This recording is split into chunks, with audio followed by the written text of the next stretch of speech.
하나님의 말씀 히브리서 11장 1절과 6절 말씀을 보도록 하겠습니다. 1절 먼저 읽고 그 다음에 6절 읽습니다. 1절 믿음은 바라는 것들의 같이 읽습니다.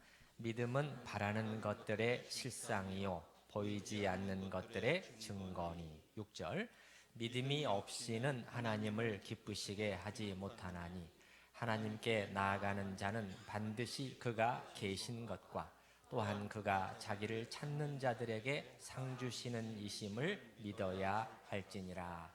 아멘. 나이가 점점 들어간다는 것은 어떤 의미에서는 주님 앞에 설 날이 이제 점점 가까워 온다는 것인데, 나중에 주님 앞에 섰을 때 주님께서 이렇게 이 땅에서의 삶에 대해서 이렇게 물어보신다면 이렇게 생각하면서 몇 가지를 손가락으로 꼽아봤습니다. 이것이 전부는 아니겠지만 예를 들어서 이런 질문들. 너는 내가 있는 것처럼 그렇게 믿음으로 살았느냐? 너는 누구를 더 의식하고 살았느냐? 너는 나에게 참으로 영광을 돌리고자 그렇게 살았느냐?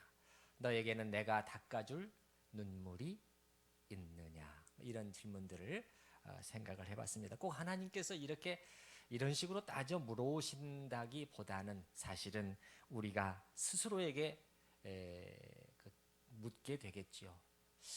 이 땅에서의 삶에서 진정으로 중요한 것은 무엇이었겠구나 하는 생각을 하게 되지 않을까 하면서 그것을 하나님의 입을 빌어서 제가 한번 네 가지를 생각을 해본 것이죠. 그래서 하나씩 우리 성도님들과 함께 그 의미를 좀 생각해 보도록 하겠습니다. 첫 번째는 너는 내가 있는 것처럼 그렇게 믿음으로 살았느냐? 이렇게 물어보신다면 내가 있는 것처럼 조금 사실 이상한 질문이죠. 그런데 사실 우리는 하나님이 계신 것처럼 살 수도 있고 하나님이 안 계신 것처럼 살 수도 있어요. 조직신학 신론을 강의하다 보면 하나님의 존재에 대해서 다룰 때 유신론과 무신론을 다루게 되는데 무신론에도 두 가지가 있다 이렇게 설명이 되어 있습니다. 하나는 이론적 무신론이요, 또 하나는 실천적 무신론이라고 부릅니다. 이론적 무신론이라는 것은 아예 이론 자체에서 하나님의 존재를 거부해 버립니다. 하나님이란 존재는 있을 수가 없다. 그것이 이론적 무신론이라면, 실천적 무신론이라는 것은 하나님의 존재는 인정하지만 실제 삶 속에서는 하나님이 안 계신 것처럼 살아가는 것을 실천적 무신론이라고 하는데, 사실 우리 진정으로 거듭난 하나님의 자녀들을 실천적 무신론자라고 부르기는 어렵죠. 그러나 다만 우리에게도 약간 그런 측면이 있는 것이 또한 사실이라는 거예요. 우리는 분명히 하나님이 계신 것을 믿고 살지만 실제로 많은 경우 또 많은 하나님의 자녀들이 하나님이 계신 것과 안 계신 것과 별 차이가 없이 살아가는 경향이 있다는 것입니다. 하나님께서는 우리에게 그것이 아니라 정말 하나님이 살아 계신 것처럼 그렇게 믿음으로 이 땅에서의 삶의 족적을 살아갔는가, 남겼는가, 이제 그것을 물으실 수 있다는 저의 그 질문을 해본 것이죠. 히브리서 11장 6절 말씀, 우리가 잘 아는 말씀입니다만은 믿음이 없이는 기쁘시게 못한다. 하나님이 굉장히 기뻐하시는 것이 하나님의 자녀들이 믿음으로 행하는 것인데, 거기에 내용에 대해서 하나님께 나아가는 자들은 반드시 그가 계신 것과 하나님이 정말 살아계신 것과 또한 그가 자기를 찾는 자들, 하나님을 찾고 의지하는 자들에게 상 주시는 이심을, 결코 실망시키지 않으시는 신실하신 선하고 의로우신 하나님이신 것을 믿어야 할지니라. 이렇게 하나님께서는 가르치고 계신다는 것이죠. 사실 우리가 질문할 수도 있는 것은 하나님께 나아가는 자들인데 하나님께서 계신 것을 안 믿겠어요? 이런 질문을 할 수도 있겠죠. 근데 여기서는 그렇게 말하고 있단 말이에요. 하나님께 나아가면 나아가는데 반드시 그가 계신 것과 이러신 분이심을 믿어야 한다. 이것은 지금 쉽지가 않다는 얘기를 어떻게 보면은 암시하고 있는 것이에요. 히브리서 11장 믿음장이라고 불리우는 이 장에서 이것을 탁 던져놓고 시작한단 말이죠. 이 믿음이 하나님이 계시구나, 의롭고 진실하고 선하신 나의 아버지 하나님이 정말 살아계신다는 믿음으로 이 세상에 매일매일을 살아가는 것이 쉽지만은 않은데, 특별히 평상시에는 문제가 안 되지만 어려움을 겪게 되었을 때, 삶에 큰 시련이 다가왔을 때, 바람이 불게 되었을 때는 이 믿음을 유지한다는 것이 상당히 어려워요. 상당히 어렵습니다. 제랄드 시처 목사님이라는 분이 하나님의 뜻이라는 자기의 삶에서 겪은 커다란 아픔을 겪은 후에 이 통찰력 있는 책을 내놓았는데, 그분은 어느 날 하루 사이에 갑자기 교통사고로 사랑하는 아내와 딸과 그리고 어머니를 한꺼번에 잃게 되었고, 세 자녀와 함께 남겨지게 되었어요. 그것도 바로 그 사고가 나기 전에 그날 그의 아내 사모님은 성가대에 다녀와서 하나님은 얼마나 선하신 분인가에 대해서 흥분해서 참 나누었고, 부부가 같이 하나님께 영광을 돌렸는데, 그리고 나서 하나님께서 그 아내를 데려가셨단 말이죠. 그래서 이러한 일을 겪은 다음에 하나님의 뜻을 고민하다가 깊고 통찰력 있는 이러한 책을 써내게 되었고, 수많은 사람들의 마음속에 위로와 소망과 그 다음에 하나님의 뜻을 찾을 수 있는 좋은 지침서가 되게 되었는데, 이런 충격적인 일이 일어나게 되었을 때 사실 우리는 흔들릴 수도 있고 질문이 떠오를 수 있고 의심이 될 수도 있겠죠. 정말 하나님이 살아계시는가? 그리고 그분은 정말 선하신 하나님이신가? 라는 질문이 던져지지 않을 수가 없는 것이지요. 바로 그럴 때 다시 한번 당신의 자녀가 아버지를 믿어드리는 그 결단을 내리고 그 믿음으로 나아가는 것을 하나님은 그렇게 기뻐하신다는 거예요. 여기서 6절에 믿음이 없이는 하나님을 기쁘시게 못한다. 그 표현 속에 그 의미가 담겨 있는 것이란 말이에요.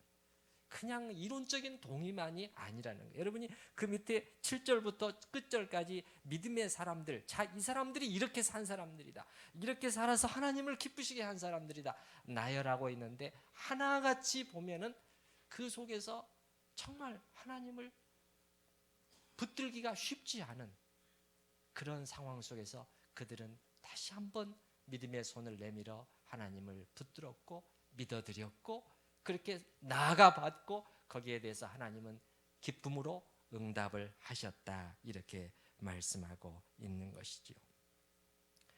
그래서 이렇게 할 수 있기 위해서는 특별히 우리가 평소에 믿음으로 사는 훈련과 연습을 해야만 합니다.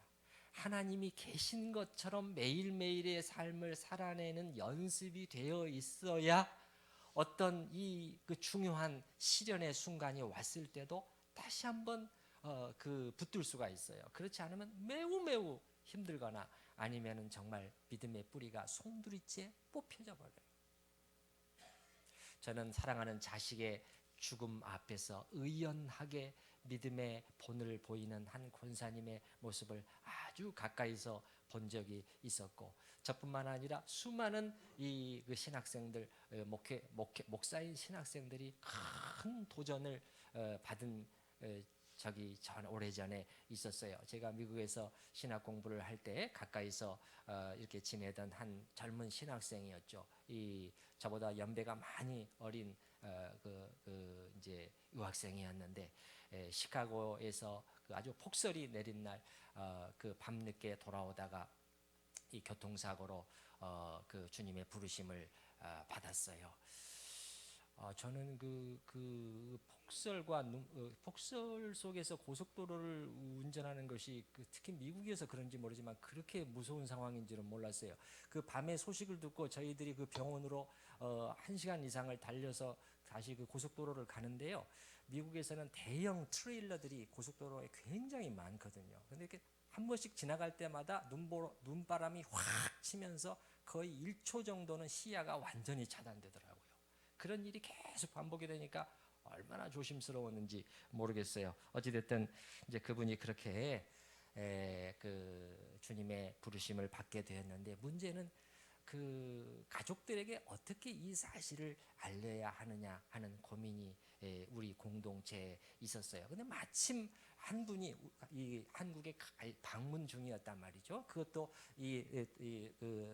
세상을 떠난 이 분과 아주 가까운 분이 한국에 가 있었어요. 그분이 이제 왜 가 있었는데, 마침 이제 가 있는 기간 중에 자기 어머니의 생신날이 있었단 말이에요. 그 전날인가 그랬단 말이에요. 그래서 부탁을 한 거죠. 내가 못 가니까 자네가 가서 어머니 이렇게 땅콩을 좀 까드리면서 이렇게 그 좀 인사를 대신 드려달라고. 그래서 그 전날 그 한국에 와 있던 그 친구분이 이렇게 이제 어머니를 찾아뵙고, 동대문에서 옷가게 하는 권사님이었는데 그 아들이 하나님께 바로 드려지기를 위해서 아주 독실한 신자인데 늘 기도하시던 분이었고, 또 물질적으로 좀 뒷바라지를 아끼지 않았고, 정말 그 아들이야말로 자기의 소망의 전부이다시피 했던 그런 분이었어요. 그래서 이제 그 어머니의 생신에 그렇게 했는데, 그 다음 날 이런 사건이 일어났단 말이죠. 그래서 그걸 당신이 얘기해야 된다. 나는 못합니다. 나는 그 얘기를 내가 어떻게 하라는 것입니까? 어제 내가 그렇게 했는데 오늘 내가 그 소식을 난 못한다. 그래서 전할 사람이 없는 거예요. 전화로 하겠습니까? 당신이 해야 됩니다. 당신이 해야 됩니다. 그래서 이분이 알겠습니다 라고 해서 갔는데도 가게를 이렇게 갔다가 다시 나오고, 몇 번 시장을 돌고 또 돌다가 결국에는 들어가서 어머님, 아드님에게 큰 사고가 일어난 것 같습니다. 차마 그 얘기는 못하고 큰 사고가 일어났습니다.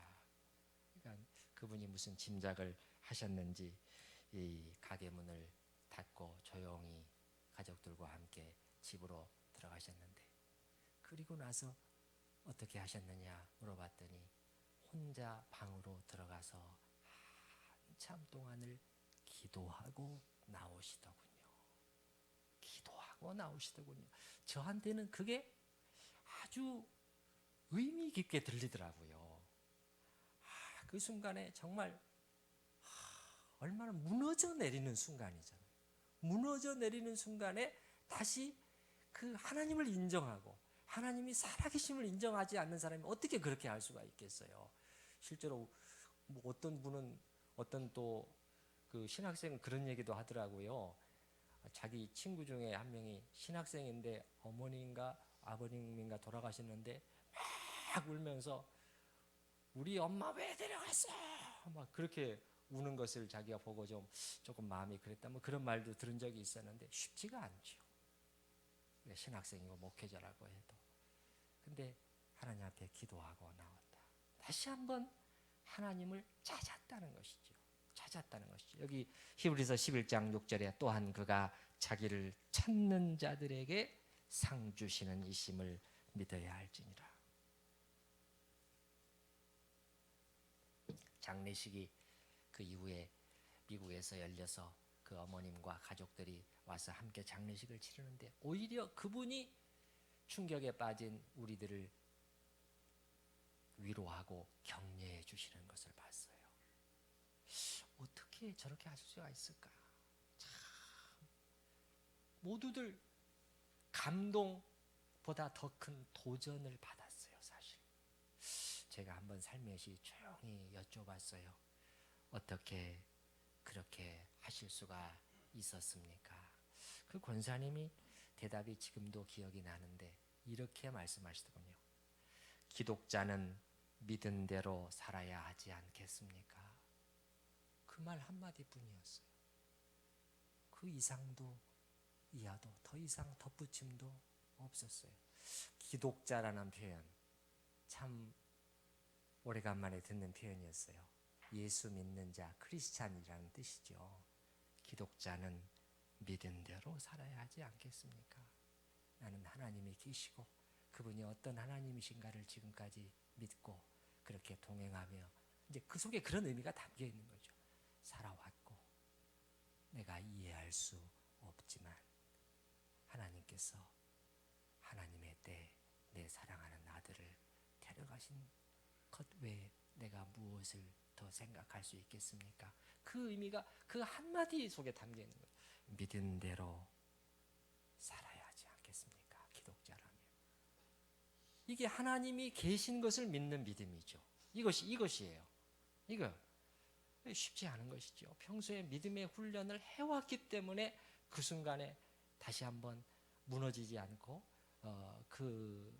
그러한 삶을 마무리를 할 수가 있었던 것이죠. 그래서 한국에 제가 귀국한 다음에도 여러 번 찾아뵀는데 저는 그 말을 들으면서 이런 생각이 들더군요. 참 이렇게 단순하구나. 그래, 그렇지. 믿은 대로 산다. 그거 외에 뭐가 있지? 우리에게는 없는 것이 바로 그것이구나. 우리는 많이 배우고 많이 듣고 뭐 성경 공부 프로그램 참 많지만은 우리에게 이것이 없기 때문에 능력이 우리에게 나타나지 않는 것이죠. 능력이 나타나지 않는 것이죠. 그 권사님이 말한 믿은 대로 사는 것이 오늘 아침 우리의 버전으로 바꾸면 하나님이 살아계신다는 믿음이죠. 하나님이 살아계신다는 믿음. 그래서 첫 번째 질문, 하나님께서 우리에게 너는 이 땅에서 과연 내가 있는 것처럼 그렇게 살았니? 이렇게 물어보신다면 우리의 대답이 어떻게 나갈 수 있을 것인가? 하나님이 계시나 안 계시나 별 상관없이 사는 그리스도인들이 많다는 것에 대해서 저는 너무나 마음이 아프고 안타깝습니다. 그 다음에 두 번째 질문은 너는 누구를 더 의식하고 살았느냐? 이렇게 주님께서 물어보신다면 누구를 더, 이 말은 더는 비교죠. 비교. 누구를 더라는 것은 하나님과 사람 중에 누구를 더 늘 염두에 두고 살았느냐, 그런 질문인데 여러분 나눠드린 간지의 두 번째 말씀을 여러분이 한번 보십시다. 갈라디아서 1장 10절 말씀 보시게 되면 이제 내가 사람들에게 좋게 하랴 하나님께 좋게 하랴.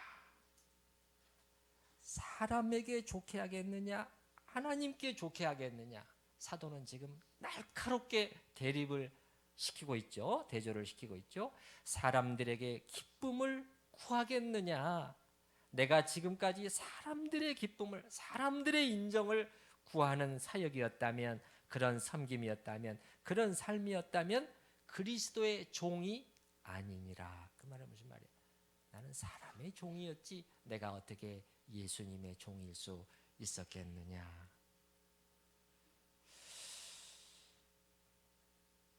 한동안 우리나라의 한 기독교 방송에서 자주 들려왔던 구호 중에 하나가 뭐였냐면 하나님을 기쁘시게 사람을 기쁘게 였습니다. 혹시 여러분 기억하시나요? 네네. 여러분은 들으시면서 어떤 생각이 들었는지 모르겠지만 그것은 정확하게 갈라디아서 1장 10절과 사실은 관련된 구호예요. 그런데 그것을 살짝 틀어버린 것이죠. 그 속에서 나름대로 어떤 선한 의도가 있었을지는 모르지만은 이렇게 하는 것은 너무나 조심스러운 일이고 사실은 매우 위험한 발상이라고 하지 않을 수가 없어요. 이렇게 하는 것은 괜찮죠. 어떻게? 하나님을 기쁘시게 사람을 복되게, 혹은 하나님께 기쁨을 사람에게 생명을, 이런 괜찮죠. 근데 이런 구호는 지금 사실은 갈라디아서 1장을 틀어버린 것이란 말이에요. 사도는 두 가지를 날카롭게 성경은 대조시키고 있는데 이것을 싹 믹스시켜 버리려고 하는 거예요. 이것이 현대 복음주의, 보수 복음주의에서 일어나고 있는 타협이란 말이에요. 이게 타협이란 말이에요. 배교죠. 사실은 은밀한 배교가 계속해서 교회 안에서 진행되어 오고 있는 것이죠. 하나님께서는 사도 바울이 이것을 늘 염두에 두었던 것처럼 우리에게 그렇게 물으실 수 있지 않을까요?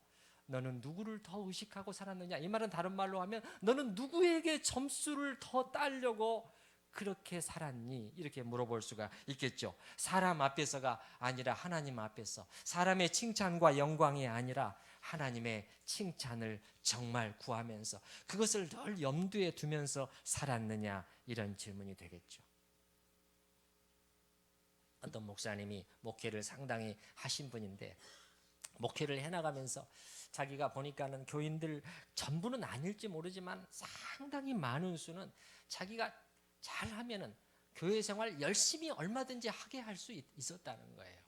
예. 그래서 어떻게 하면 돼요? 한 일주일 내지 열흘 정도만 기간만 주면 충분하다는 거예요. 어떻게 하느냐? 사람들 앞에서 칭찬하고 하늘같이 띄워주고 하면은 된다는 거예요.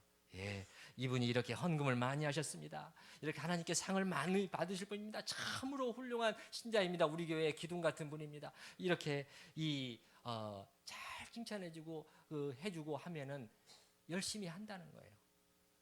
그렇게 하지 못하게 하려면은 열흘까지 갈 필요도 없대요. 하루면 된답니다. 그럼 어떻게 하면 하루면 되느냐? 아무리 열심히 하고 잘해도 전혀 칭찬을 안 해주고 아주 쌀쌀맞게 대하고, 그리고 한두 번 서운하게만 해주면은 교회고 신앙이고 다 그만두려고 할 신자들이 많다는 거예요. 그러나 자기는 도저히 그렇게 할 수가 없었다는 거예요.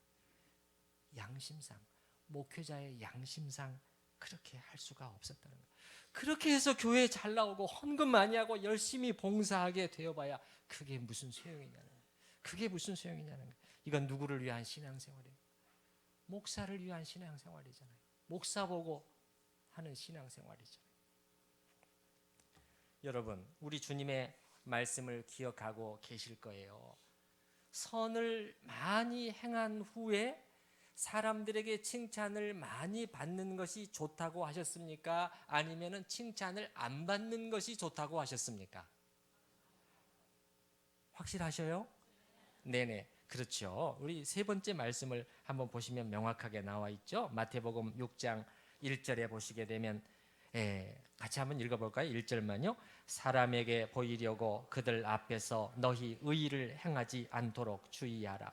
그리하지 아니하면 하늘에 계신 너희 아버지께 상을 받지 못하느니라. 상을 받지 못한다는 것은 사람에게 칭찬을 받아버리면 사실은 상을 이미 받은 것이기 때문에 하나님께서 주실 상이 사실은 없다는 말씀이잖아요. 말씀이에요. 주님이 거짓말 하실까요? 주님이 거짓말 하실까요? 2절 맨 뒤에도 보면은 진실로 너희에게 이르노니 그들은 자기 상을 이미 받았느니라. 이 땅에서 사람들을 통해서 칭찬과 영광을 다 받아버리면 선을 행한 그것에 대해서도 사실은 상이 남아있지 않다는 것이니 6장 1절로 다시 돌아오 보면, 그러므로 사람에게 보이려고 하지 말고 오른손이 하는 것을 왼손이 모를 정도로 철저히 숨겨라는 거예요. 너의 의를 철저히 적극적으로 숨기라는 것이에요. 그래서 이 말씀을 가지고 어떤 목사님이 설교하면서 말이죠, 그러니까 이 말씀을 실천하려면 단순히 자랑하지 않는 그 정도가 아니라 자기가 잘한 것들을 어떻게 하면 더 은밀하게 알 수 있을까, 최대한 그렇게 적극적으로 노력을 해야 된다는 거예요. 그러면서 한 가지 예를 드는데, 아주 오래전 옛날인데 우리나라 자선남비, 구세군의 자선남비의 명동에서 꼭 1년에 한 번 찾아보면은 아주 소외권 지폐 안에다가 고액권 지폐를 숨겨가지고 많은 기부금을, 헌금을 한 분이 꼭 1년에 한 번씩 있었다는 거예요. 예. 그래서 그분을 찾으려고 해도 결국은 못 찾았대요.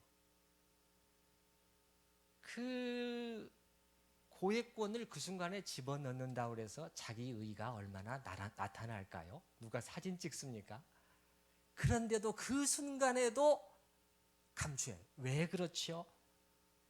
우리 안에 뿌리 깊이 박혀있는 이 외식의 본성이죠. 외식의 본성을 이렇게까지라도 해서 억누르는 훈련을 하지 않으면 이거는 막 쏟아져 나오게, 뿜어져 나오게 돼 있다는 거예요. 외식의 본성이라는 것이 무엇입니까? 자기의 의의를 드러내고 하나님보다는 사람에게 더 칭찬을 받으려고 하고 지금 나중보다는 지금 그 결실을 다 보려고 하는 것. 이 부패한 우리 안에 이 본성을 적극적으로 눌러야 한다는 것이 주님의 이 말씀의 가르침이라는 것이에요. 그러면서 그 목사님 말씀하시기를 나 자신만 그렇게 할 것이 아니라 다른 사람의 상도 까먹게 해서는 안 된다는 거예요. 아, 또 그 말도 맞구나. 그 말은 무슨 말이에요? 우리가 어떤 분이 잘해가지고 막 칭찬을 막 해줘 버리면 잘못하면 어떻게 된다는 겁니까? 잘못하면 저희는 자기 상을 이미 받았느니라 그렇게 될 수도 있다는 거예요. 흔히들 하는 말로 야단치지 말고 칭찬을 많이 해줘라. 뭐 그런 건 좋은 말이에요. 교육상 좋은 말인데 그러나 여러분 틀린 말은 아니지만은 우리가 그 대인 관계에서 너무 그 사람 앞에서 입에 발린 칭찬, 번지르르한 칭찬을 하는 것은 그렇게 좋은 것은 아니에요. 그렇게 너무 하지 마시고 오히려 칭찬해 주시려면은 언제? 그분 없는 데서 칭찬을 하는 것이 더 낫습니다. 저는 이러한 주님의 말씀을 목회에도 적용할 수 있다고 생각이 되는 것이죠. 헌금 관련해서도 마찬가지잖아요. 될 수 있으면 알리지 않는 것이 좋고 어느 분이 정말 말할 수 없는 헌신을 하는 분들이 계시지만은 그거 될 수 있으면 안 알려지도록 해야 그분의 상이 더 많은 거예요. 그분의 상이 더 많은 거예요. 그리고 저는 어떤 큰 교회를 보는데 그냥 예배 도중에 얼마나 그냥 어떤 개인들을 사진까지 올려가면서 막 칭찬하고 그런 걸 보면서 아, 저건 아닌데. 또 교회들이 목회 방식이 많이 그런 식으로 흘러가고 있어요. 이 부패한 이 외식의 본성을 오히려 눌러주도록 목회를 해야 되는데 그걸 더 이렇게 자꾸 자극시킨단 말이에요. 예, 예를 들면은 그 상을 주고 말이죠.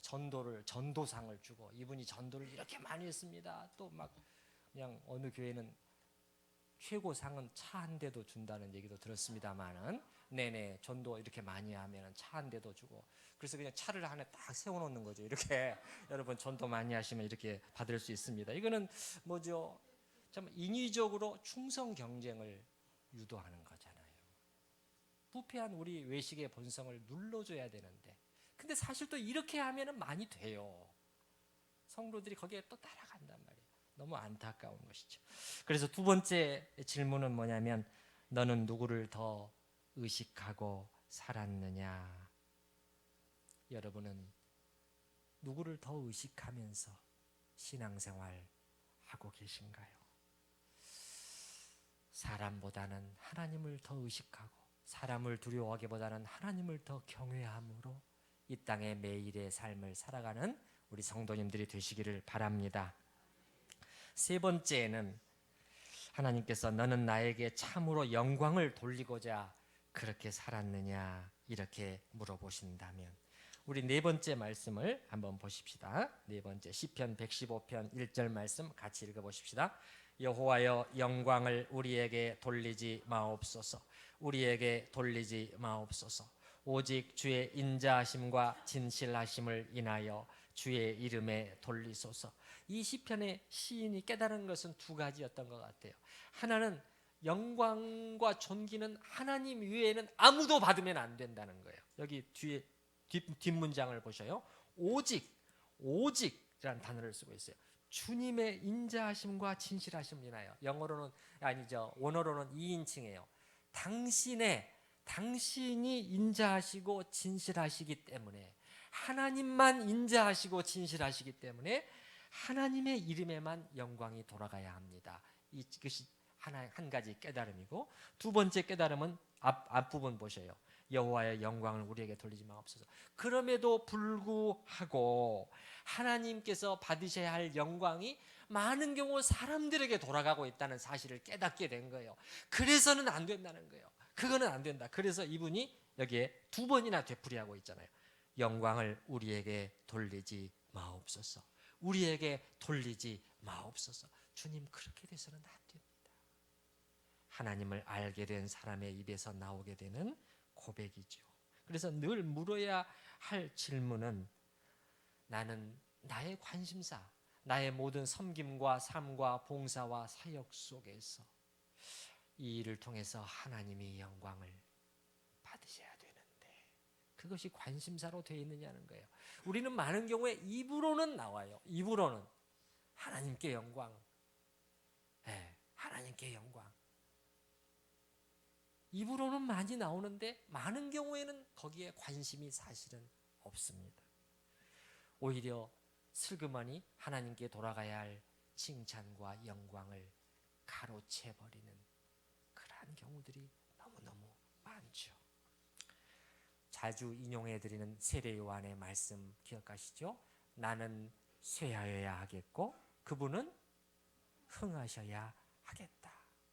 그분은 흥하셔야, 나는 쇠하여야 하겠다. 여러분, 이거 쉬울까요? 쇠한다는 것이 쉬울까요? 이것만큼 어려운 것이 없어요. 내가 낮아지고 내가 잊혀지는 거잖아요. 내가 무관심의 대상 속으로 들어가는 거잖아요. 그게 쇠하는 것이거든요. 그렇지 않으면 뭐가 쇠하는 것이죠? 그렇게 되지 않고 쇠하는 길이 있을까요? 아무리 생각해도 없어요. 그러나 우리 그거 싫어하잖아요. 세례요한은 이 말하고 말한 대로 살다가 갔는데 우리는 그렇지 않잖아요. 우리는 또 이것도 말씀을 오늘날 살짝, 노골적으로는 아니지만 살짝 틀어놓고 있죠. 어떻게 틀죠? 그분은 흥하셔야 하겠고 그 다음 문장이 바뀌어져 있죠. 어떻게? 나는 쇠하여야 하리라가 아니라 그분은 흥하셔야 하겠고 나도 흥하여야 하리라. 예. 예수님 덕분에 나도 좀 한번 떠보자. 결국은 오늘날의 이 분위기가 그런 것이잖아요. 그래서 세 번째 질문, 우리의 관심사가 어떻게 하면 하나님께 보다 더 영광을 돌리고자 하는 삶으로 살았는가 하는 것이 하나님께서 우리에게 물으시고 확인하실 수 있는 질문이겠다. 소요리문답 제1조에도 사람의 최고의 목적은 하나님을 영화롭게 하는 것입니다. 이렇게 시작되잖아요. 그 다음에 마지막으로 네 번째 질문, 너에게는 내가 닦아줄 눈물이 있느냐? 이렇게 물어보신다면, 자, 다섯 번째 말씀, 간지에 있는 다섯 번째 말씀, 요한계시록 21장 4절 말씀이죠. 같이 읽어보십시다.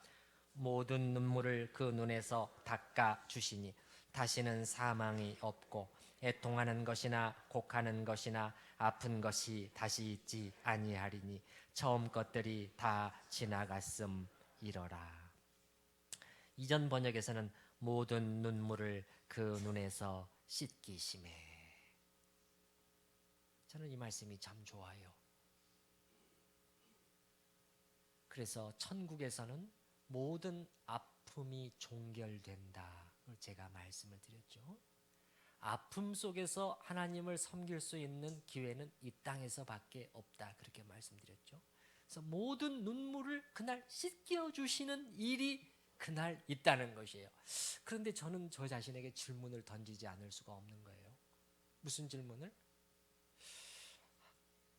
모든 눈물을 씻겨주시겠다고 그랬는데 나에게는 그런 눈물이 있을까? 그날 주님이 닦아주실 눈물이 있어야 되는데 나한테는 없다면 어떻게 되지? 이 눈물은 다른 말로 하면 주님으로 인한 손실, 주님으로 인한 아픔, 고난, 눈물, 그런 것들이겠죠. 내가 잘못해서 받게 되는 그런 것보다도. 그 손양원 목사님이 그 신사 참배 반대 때문에 아마 투옥된 사건이었을 거예요. 감옥 속에 있는데 그 옥중 편지들이 많이 나와 있잖아요. 그 아버지에게 연로하신 부친에게 쓴 편지의 한 문구가 이렇게 되어 있습니다. 소자 양원은 왜소하여 이불이 많이 필요치 않아 그렇게 춥지 않으니 아버님 너무 걱정하지 마십시오. 소자 양원은 왜소하여, 이 말은 신체가 좀 작다 이 말이죠. 그래서 이불이 크지 않아도 괜찮으니 너무 걱정하지 마십시오. 그 편지를 받아들고 아버지가 대성통곡을 했다고 기록이 되어 있는데, 아버지의 마음이 얼마나 아팠을 것인가.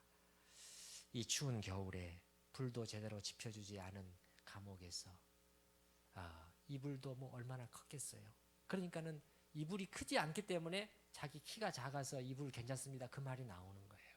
그래서 감옥 바닥에서 떨면서 자고 있을 아들을 생각하니 대성통곡이 나오는 것이지요. 하나님께서는 그런 눈물을 닦아주신다는 것이지요. 아버지의 눈물을 닦아주시고 아버지를 생각하면서 아들이 흘린 눈물을 또 닦아주신다는 것이지요. 어떤 목사님이 상당히 영향력 있고 많은 책도 쓰고 한 그런 분이 자기도 하나님 앞에 이제 자기의 목회를 정리해 나가면서 나중에 하나님께서 나에게 물어보실 질문이 있다면 그날 무엇을 물어보실까? 그분은 이 생각이 났다는 거예요. 얘야, 너의 몸에는 나의 흔적이 있니? 이렇게 물어보신다면, 나의 흔적이라는 것은 예수님의 흔적이죠. 예수님의 흔적이라는 것은 십자가의 흔적이요, 예수 죽음의 흔적인 것이죠. 실제적으로 우리가 죽는다는 것이 아니라 예수님과 복음을 위해 자신을 부인하는, 매일같이 죽어지는 그 흔적이 너에게, 그 십자가의 흔적이 있느냐, 그것을 물어보신다면 왜 그분이 그런 생각이 떠올랐을까요? 왜냐하면 성경에서 그렇게 우리한테 살라고 계속 권하니까. 뭐 어떻게 살라고? 날마다 예수 죽음을 내 몸에 짊어지고 살라는 것이 성경의 가르침이에요. 예수 죽음을, 우리는 죽음은 싫어해요. 사는 걸 좋아하죠. 사는 게 좋아요. 생명이 좋고. 근데 성경의 가르침은 그렇지 않아요. 여러분, 그 간지의 6번째 말씀을 한번 보십시다. 고린도후서 4장 10절 말씀 보시면, 우리가 이 10절 말씀 한번 같이 읽어보십시다. 우리가 항상 예수의 죽음을 몸에 짊어짐은 예수의 생명이 또한 우리 몸에 나타나게 하려 함이라. 예수의 죽음을 몸에 짊어진다는 게 그거잖아요. 예수 흔적이죠, 매일. 근데 이것이 항상이라고 되어 있단 말이에요. 그 말은 무슨 말이냐? 그저께 한번 대단한 헌신과 결단을 해서 했다고 끝나는 게 아니라는 거예요. 이 죽음은 매일같이 죽어지는 자기 부인의 삶이라는 거예요. 이렇게 하면 그 다음에 보셔요. 죽음으로 끝나지 않는다는 거예요. 그 다음에 보면 어떻게 나옵니까? 예수의 생명이 우리 몸에 나타나게 하려 함이라. 11절도 똑같잖아요. 우리 살아있는 자가 항상 예수를 위하여 죽음에 넘겨짐은, 항상 넘겨진다는 거예요. 매일같이 이 일을 살아야 된다는 거예요. 그렇게 되는 것은 예수의 생명이 또한 우리 죽을 육체에 나타나게 하려 함이라. 죽을 때마다 나타난다는 거예요. 죽어야 산다는 원리가 그 원리인 것이지요. 우리 한국교회가 이것을 안 한 거예요. 1차적으로는 목사님들의 책임이 저는 50% 이상 있다고 보고요. 2차적으로는 성도들, 교인들도 마찬가지인데 죽기 싫다는 거예요. 살아야 되겠다는 것이에요. 더 잘 살아야 되겠다. 더 떵떵거리면서 살아야 되겠다. 그렇게 살아오다 보니까 우리들에게 예수 흔적은 다 없어져 버렸어요. 예수 흔적이 다 없어져 버렸어요. 그런데 어떻게 우리 교회를 통해서 예수의 생명이 나타나겠느냐 말이에요. 안 나타난다니까요. 성경의 원리는 너무나 분명해요. 그래서 이제 그 목사님 말씀이 자기의 마지막을 생각을 하면서 목회를 정리하면서, 우리는 많은 것들을 주님께 대답할 것을 가지고 갈지 모르겠다는 거예요. 주님, 제가 이렇게 교회를 개척해서 이렇게 큰 교회로 이렇게 부응하게 했습니다. 제가 이렇게 집회를 많이 다니면서 복음을 전했습니다. 비행기를 타고 다니면서 전 세계에 하나님의 복음을 전했습니다. 이렇게 제가 유익한 책을 많이 이렇게 써가지고 많은 분들에게 은혜를 끼쳤습니다.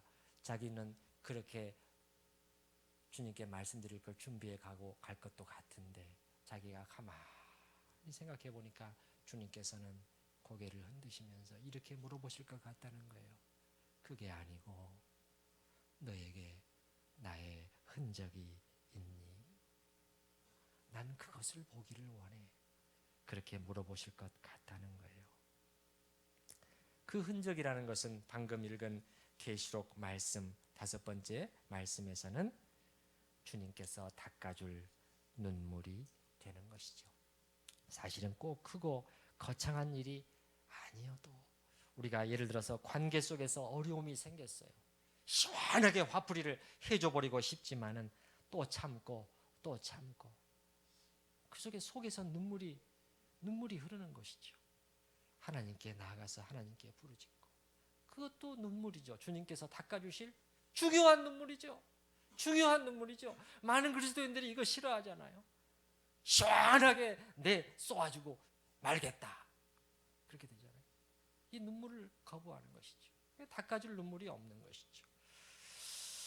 또 하나님께서 그분의 주권 가운데 나에게 허락하신 고통스러운 처지와 환경을 견디어 나가는 것도 중요한 눈물이죠. 많은 성도들이 그런 가운데 있다는 것을 저는 알고 있어요. 그분들의 상황을 들을 때마다 마음이 미어지죠. 또 저렇게 견디어 내시는구나. 눈물이죠, 눈물. 여러분, 제가 이렇게 말씀드리고 나서 만약에 여러분의 마음속에 목사님 생각해 보니까 저에게는 정말 닦아주실 눈물이 있네요. 그렇게 생각이 드시는 분들 감사하시기 바랍니다. 감사한 일이에요. 감사한 일입니다. 많을수록 그런 것들이 더 많을수록 더 복된 삶이에요. 우리 주님도 성경에 보게 되면 심한 통곡과 눈물로 사셨다. 죄가 관영한 이 세상에 사시면서 어찌 눈물 없이 사실 수가 있었겠어요. 그리고 애통하는 자가 복이 있다. 웃는 자가 복이 있는 것이 아니라 애통해하고 우는 자가 복이 있다. 그렇게 말씀하셨잖아요. 나에게는 그런 눈물이 없는 것 같은데 그렇다면 기도하시기 바랍니다. 주님, 그러한 눈물을 흘리게 해주세요. 이 시간 우리 들은 말씀을 생각을 하시면서 같이 기도하실 때 제가 4가지를 다시 한번 상기시켜 드리겠습니다. 첫 번째, 너는 내가 있는 것처럼 그렇게 믿음으로 살았느냐. 두 번째, 너는 누구를 더 하나님과 사람 중에 의식하고 살았느냐. 세 번째, 너는 참으로 나에게 영광 돌려드리는 그것에 너의 관심이 있었느냐. 네 번째, 너에게는 내가 닦아줄 눈물이 있느냐. 우리가 대답해야 할 몇 가지 질문, 이게 전부는 아니겠지만 같이 생각하시면서 기도하십시다.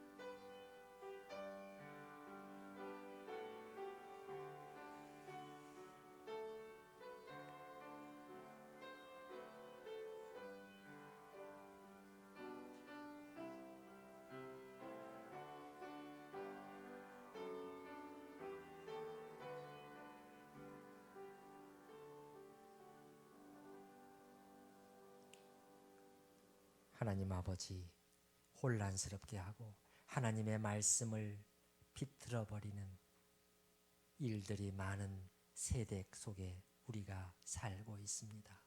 주님, 다시 한번 하나님의 말씀으로 정직하게 돌아가서 그 말씀이 우리에게 어떤 것들을 요구하는지를 똑바로 보게 하여 주시옵소서. 주님, 그저 보황보황 마음이 들뜨지 않게 하여 주시고 차분하게 신앙의 본질들을 보게 하여 주시고 주님이 우리에게 말씀하시는 것, 우리의 생애를 정리하면서 우리의 생애를 요약하면서 우리가 대답해야 할 중요한 질문들을 염두에 두고 잊지 아니하고 살아갈 수 있는 은혜를 베풀어 주시옵소서. 예수님의 이름으로 기도드립니다. 아멘.